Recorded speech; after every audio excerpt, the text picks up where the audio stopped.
Well, exactly what are you? You're not the chaos, you're not the plan. Maybe you're the thing that confronts the obstacle.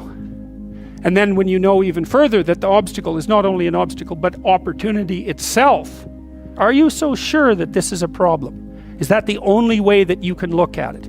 Or is it an opportunity? And maybe you're in the order and maybe you're in the chaos, but those can flip on you. And maybe you shouldn't be in either of those places. Maybe you should be right in the middle. That's when you go down, you see, when you're down in chaos and you don't know what the hell's going on, you have to rediscover the values that have oriented people forever. That's what you have to discover.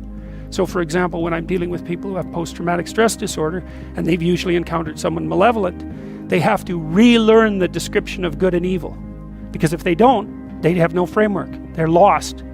They think, well, there's malevolence afoot in the world. Because the only thing that a monster won't mess with is another monster. And you might say, well, I don't want to transform myself into a monster. It's like, you don't have a choice.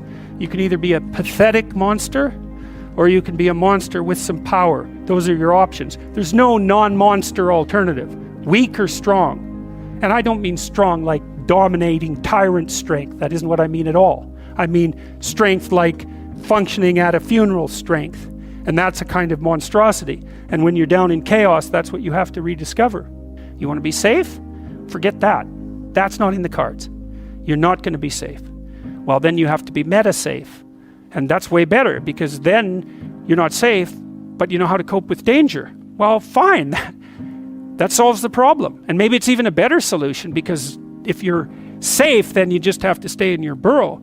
But if you can confront danger, then you can go wherever you want and you can have an adventure. And maybe that's what you need to do, is to go out and have an adventure. So you don't even want safety, because how exciting is that? Let's say we made you perfectly safe. All that you had to do was eat cakes and worry yourself with the continuation of the species. What would you do? You'd smash it all down as soon as you possibly could, just so you had something interesting and challenging to do. So you don't want safety. You want to be able to cope with danger. That's a whole different thing. You don't get to be safe ever again. Well, so what happens? You get to be stronger. Well, hey, turns out that's a better bargain anyways.